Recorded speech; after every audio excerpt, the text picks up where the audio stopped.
उत्तम नगर की इन तमाम गलियों को बंद कर दिया गया। दिल्ली में कैसे एक इलाके में पूरी फौज जैसे खड़ी हो गई है पुलिस की। एक दिन भीड़ इकट्ठा हो गई थी, हिंसक और भड़काऊ बातें की जा रही हैं। सोशल मीडिया पे धमकी जो दे रहे हैं वो दे रहे तो उनका प्रशासन अपना काम अपना आप देख रहा है। होली में हत्या, ईद तक बवाल। दिल्ली के उत्तम नगर में ऐसा क्या हुआ कि भयंकर फोर्स लगानी पड़ गई। राहुल ओवैसी सब कूद गए, हाईकोर्ट पहुंच गया मामला। दिल्ली में क्या गजब हो रहा है, अब इसका चल। दिल्ली के उत्तम नगर में होली पर जो घटना हुई थी उसके बाद से माहौल में टेंशन अभी तक बरकरार है। होली पर हिंसक झड़प में तरुण नाम के युवक की मौत हो गई। होली को हुई उस घटना को लोग अभी तक भूले नहीं। तरुण को इंसाफ दिलाने के लिए कैंडल मार्च निकाले जा रहे हैं, प्रदर्शन हो रहे हैं। और अब ईद से पहले एक बार फिर से उत्तम नगर में तनाव बढ़ रहा है। कुछ लोगों का आरोप है कि ईद से पहले धमकियां दी जा रही हैं, जिसकी वजह से इलाके में दोनों समुदायों में डर का माहौल। यह भी कहा जा रहा है कि डर की वजह से लोग इलाके से जा रहे हैं। इधर इस मामले में अब पॉलिटिक्स भी शुरू हो गई। राहुल गांधी से लेकर ओवैसी तक की एंट्री हो गई। राहुल गांधी बीजेपी पर हिंदू मुसलमान में दरार डालने का आरोप लगा रहे हैं। ओवैसी कह रहे हैं कि पुलिस कुछ कर ही नहीं रही है। उत्तम नगर में हालात खराब होने की आशंका को लेकर दिल्ली हाईकोर्ट में याचिका डाली गई, जिस पर हाईकोर्ट में आज सुनवाई हुई। हाईकोर्ट ने क्या कहा है वो आज आपको बताऊंगा, साथ ही उत्तम नगर की ग्राउंड रियलिटी भी आपको दिखाऊंगा। लेकिन पहले दिल्ली में कैसे एक इलाके में पूरी फौज जैसे खड़ी हो गई है पुलिस की, जरा उसकी एक झलक देखिए।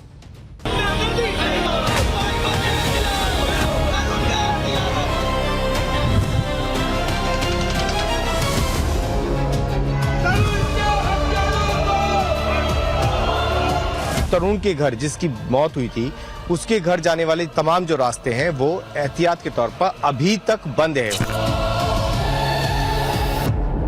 सोशल मीडिया पे धमकी जो दे रहे हैं वो दे रहे तो उनका प्रशासन अपना काम अपना आप देख रहा है। तरुण के हत्यारों को फांसी दो। आदरणीय होम मिनिस्टर साहब या पुलिस फोर्सेस जो करना चाहिए वो नहीं कर पा रही है। तरुण के हत्यारों को। उत्तम नगर में ईद से पहले और ईद के दिन माहौल खराब होने की आशंका जताई जा रही है। स्थानीय लोगों का कहना है कि सोशल मीडिया पर धमकियां दी जा रही हैं, जिसकी वजह से इलाके में दोनों समुदायों में डर का माहौल।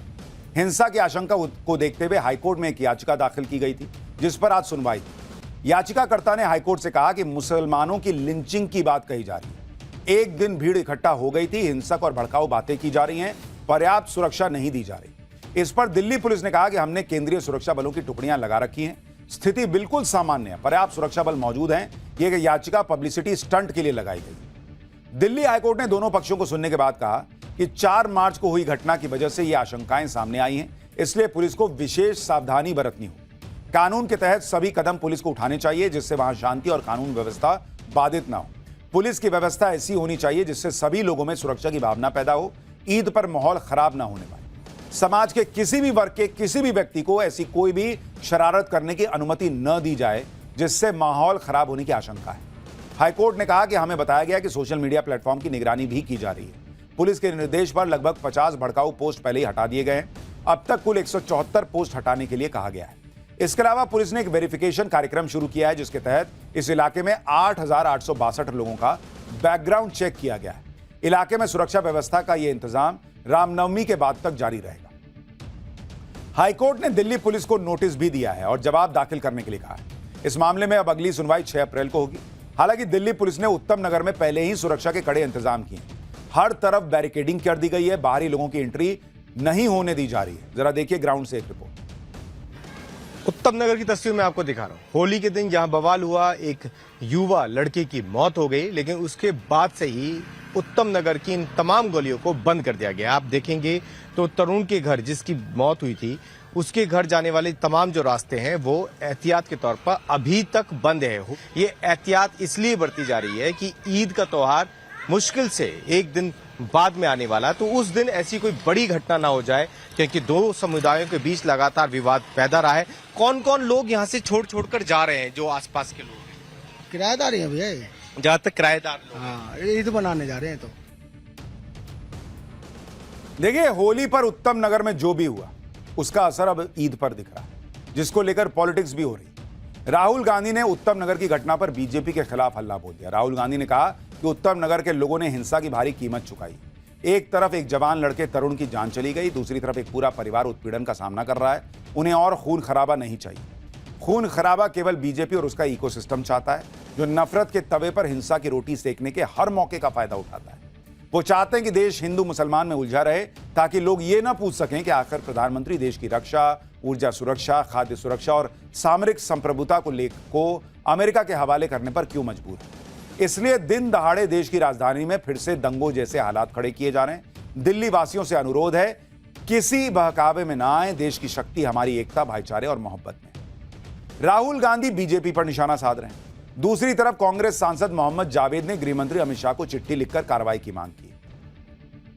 उधर एआईएमआईएम के अध्यक्ष असदुद्दीन ओवैसी ने भी उत्तम नगर की घटना पर बीजेपी को घेरा। ओवैसी ने कहा कि दिल्ली पुलिस की ठीक नाक के नीचे उत्तम नगर में नफरत का अभियान चलाया जा रहा है।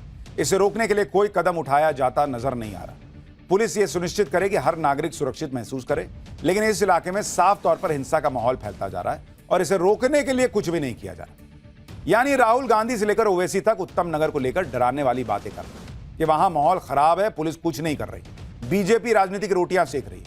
इन सारी बातों को उत्तम नगर के लोग नकार रहे हैं। उत्तम नगर के स्थानीय लोगों, खासकर मुसलमानों ने बताया कि डर की कोई बात ही नहीं है। लोग पलायन नहीं कर रहे हैं, बल्कि कुछ लोग ईद मनाने अपने अपने गांव गए। लोग ये भी कह रहे हैं कि पुलिस प्रशासन सही काम कर रहे हैं। सुनिए उत्तम नगर के खुद के वहां के निवासी क्या बता रहे हैं। पुलिस प्रशासन मेरे हिसाब से, मेरा पर्सनल मानना, बहुत बढ़िया काम कर रहा है। अच्छा, पुलिस की तारीफ करनी चाहिए। ताकि ईद को लेके अपने अपने घर जा रहे हैं। नहीं भाई, हम तो बच्चे हमारे वहाँ हैं इसलिए जा रहे हैं। तो इस अच्छा, तो क्या कहना, मतलब ईद के बाद आप वापस आएंगे? हाँ जी हाँ, वापस आएंगे। पुलिस प्रशासन ने खूब अच्छे से संभाल रखा है। कोई ऐसी दिक्कत वाली बात। कुछ लोग छोड़कर भी घर गए हैं अपना, यहाँ गाँव जाने वाले तो दिख जाते हैं त्योहार में जो जाते हैं। हाँ, सोशल मीडिया पे धमकी जो दे रहे हैं वो देने दो, उनका प्रशासन अपना काम अपना आप देख रहा है। प्रशासन बढ़िया देख रहा है। ज्वाइंट सीपी साहब से ही बात हुई थी, डीजीपी साहब से भी कल बात हुई थी। उन्होंने बोल दिया बेफिक्र होकर आप नमाज पढ़ो, हम आपके साथ हैं और पूरी सिक्योरिटी होगी। यानी पब्लिक कह रही है कि मामला टाइट है, पुलिस सब देख रही है। नेता इसका मतलब जबरदस्ती उसमें जो है ना घुसने का प्रयास कर रहे हैं, अपनी पॉलिटिक्स घुसा रहे हैं। उत्तम नगर में जो तनाव फैला है उसकी शुरुआत होली के दिन हुई। मामूली सी बात पर शुरू हुआ विवाद हिंसक हो गया। तरुण के पिता के मुताबिक उनके परिवार की एक बच्ची के हाथ से पानी वाला गुब्बारा नीचे गिर गया था। वहां से एक मुस्लिम महिला गुजर रही थी, उसके ऊपर कुछ छींटे पड़ गए।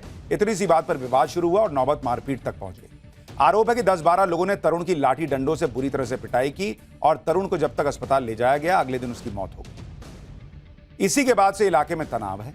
अब सोशल मीडिया पर धमकियां, तरह तरह की बातें कही जा रही हैं, लेकिन पुलिस वहां पर बड़ी संख्या में तैनात है, लगातार एक्शन ले रही है और वहां लोग भी समझदारी दिखा रहे हैं कि भाई जो घटना हुई उस पर भी पुलिस ने ताबड़तोड़ एक्शन किया था। अब वहां से लेकर अभी तक मामला जो है वो आगे बढ़ा है और वहां अब उसने मारा, तुम मारो, फिर वो मारे, इसकी स्थिति नहीं बनने देनी। पाठशाला में अब अगला चैप्टर, हिंदू नववर्ष के पहले दिन राम मंदिर में क्यों स्थापित हुआ श्री राम यंत्र, इसका रहस्य क्या है।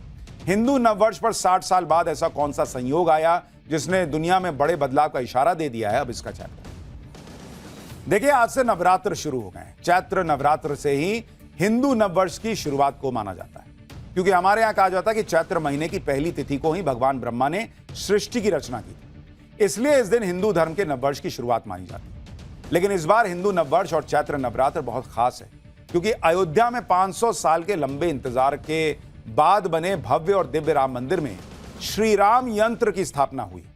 प्रधानमंत्री मोदी ने राम मंदिर की आधारशिला रखी, राम मंदिर की प्राण प्रतिष्ठा की, राम मंदिर में धर्म ध्वजा फहराई और आज राष्ट्रपति द्रौपदी मुर्मू ने राम मंदिर में पूरे विधि विधान के साथ श्री राम यंत्र की स्थापना की। श्री राम यंत्र की स्थापना के साथ ही राम मंदिर अब सनातनियों के लिए धार्मिक आस्था के साथ ही आध्यात्मिक ऊर्जा का केंद्र भी बन जाएगा। आज पाठशाला में आपको बताऊंगा कि हिंदू नववर्ष के पहले दिन राम मंदिर में श्री राम यंत्र क्यों स्थापित हुआ, इस यंत्र का रहस्य क्या है, 60 साल बाद ऐसा कौन सा संयोग आया है जो दुनिया में बड़े बदलाव का इशारा कर रहा है। चैत्र नवरात्र के पहले दिन देश भर के मंदिरों में माता रानी की भक्ति में डूबे श्रद्धालुओं के गजब रंग भी दिखाऊंगा, लेकिन पहले एक झलक देखिए। पूरे देश के लिए, हिंदू संस्कृति के लिए मंगल हो, इसलिए राम यंत्र की प्रतिष्ठा हो रही, पूजन होकर के। राम यंत्र एक जहां उनका लगता है एक अलग ऊर्जा मिलता है। राम यंत्र पर भगवान राम और अन्य सभी देवताओं के प्रसन्नता के मंत्र अंकित रहते हैं।